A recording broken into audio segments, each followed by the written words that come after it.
Após os Estados Unidos pressionar o governo brasileiro contra as facções criminosas, dessa vez é a Europa, com a Marinha Francesa, prendendo navios e reagindo com indignação à negativa de Lula. E como a Venezuela conseguiu trazer militares bem treinados da Rússia para a fronteira do Brasil.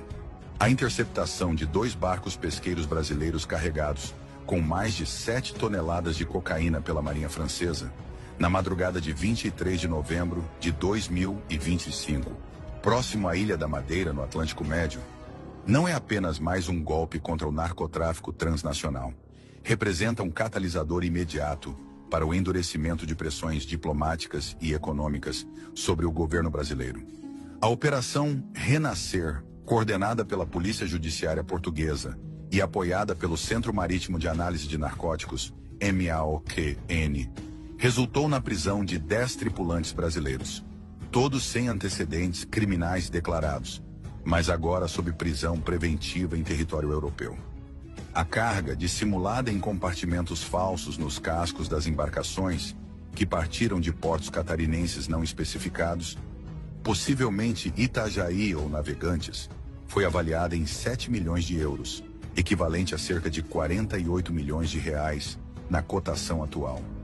O plano logístico era clássico: transferência em alto mar para lanchas de alta velocidade destinadas à Península Ibérica, dali ramificando-se para mercados europeus como Espanha, França e Alemanha. Essa ação, que demandou 339 horas de vigilância marítima e um percurso de 3.935 milhas náuticas pelas forças franco-portuguesas, expõe a vulnerabilidade das rotas atlânticas sul-americanas e reacende o debate sobre a relutância do presidente Luiz Inácio Lula da Silva em enquadrar facções criminosas como o Primeiro Comando da Capital, PCC, e o Comando Vermelho, CV, como organizações terroristas. Em reuniões recentes com autoridades norte-americanas, datadas de maio e reiteradas em outubro de 2025, o Itamaraty vetou explicitamente qualquer redesignação que equiparasse o crime organizado brasileiro a grupos terroristas, argumentando que tal medida não traria benefícios práticos e, ao contrário, abriria portas para intervenções estrangeiras no território nacional. Flávio Dino reforçou essa posição em 29 de outubro, declarando que não temos nenhuma intenção de classificar facções como terroristas, citando a subjetividade do conceito de terrorismo e os riscos de sanções econômicas unilaterais, como congelamento de ativos ou restrições comerciais impostas por potências ocidentais. Críticos, incluindo setores da oposição e analistas de segurança, veem nisso uma concessão ideológica que ignora a dimensão paramilitar das facções. O PCC, por exemplo, opera com arsenais de fuzis, AK-47 e RPGs, financiados por rotas como a Interceptada, e já demonstrou capacidade de paralisar economias regionais, como nos bloqueios de estradas em São Paulo e no Rio de Janeiro, em 2024. As pressões que já vinham de Washington, onde o Departamento de Estado defende a classificação de organizações criminosas transnacionais como terroristas para desbloquear ferramentas como a Lei de Sanções contra Terroristas, agora se duplicam com o episódio francês. Paris, aliada estreita dos Estados Unidos na OTAN e na luta antinarcóticos, não hesitou em invocar tratados bilaterais com o Brasil para demandar maior cooperação, incluindo compartilhamento de inteligência sobre portos catarinenses. Fontes diplomáticas em Brasília indicam que embaixadas europeias, como a francesa e a portuguesa, agendaram reuniões urgentes com o Ministério das Relações Exteriores para discutir medidas preventivas contra o financiamento do terrorismo via narcotráfico. Um eufemismo que mascara a exigência implícita de redesignar as facções. Analistas militares europeus, em relatórios confidenciais vazados para a imprensa, alertam que a recusa brasileira poderia levar a inspeções aleatórias mais frequentes em navios e aviões comerciais sul-americanos, potencialmente custando ao Brasil bilhões em perdas logísticas anuais. No Congresso Nacional, o projeto de lei que equipara o domínio territorial de facções a atos terroristas ganha tração, com audiências marcadas para dezembro. Mas o Planalto resiste, temendo que a medida exponha o país a uma doutrina intervencionista similar à aplicada no Afeganistão ou no Iraque. Essa encruzilhada interna se agrava dramaticamente pela escalada na Venezuela, onde a presença confirmada de tropas russas, estimadas em 120 militares de elite, incluindo instrutores de drones FPV e forças especiais da Força Tarefa do Equador, transforma o Caribe em um vetor de instabilidade que ameaça diretamente a fronteira norte do Brasil.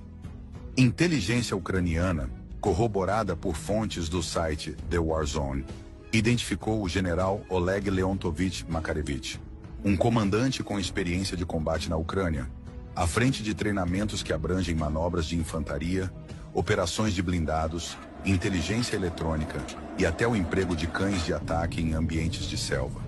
Esses assessores, rotacionados mensalmente, não chegam abertamente. Relatórios de rastreamento aéreo revelam que aviões cargueiros russos, Il-76, operados pela Aviacon Zitotrans, uma companhia sob sanções ocidentais, efetuaram pelo menos 3 pousos disfarçados no Aeroporto Internacional de Maiquetía, em Caracas, entre 15 e 27 de outubro de 2025, transportando equipamentos humanitários, como cobertura para caixas de munição, drones Orlan-10 e componentes de sistemas antiaéreos S-300. Esses voos ocorreram semanas antes do alerta emitido pela Administração Federal de Aviação dos Estados Unidos, FAA, em 21 de novembro, que classificou o espaço aéreo venezuelano como de alto risco devido ao aumento da atividade militar, resultando na suspensão imediata de rotas por 6 companhias aéreas internacionais, incluindo Air France e Latam, e na implementação de um bloqueio de fato sobre voos comerciais. A manobra russa, antecipando o cerco aéreo, incluiu desvios por rotas cubanas e guianenses para evitar radares da OTAN, com cargas declaradas como ajuda médica, mas contendo, segundo imagens de satélite da Maxar, contêineres compatíveis com sistemas de jamming GPS,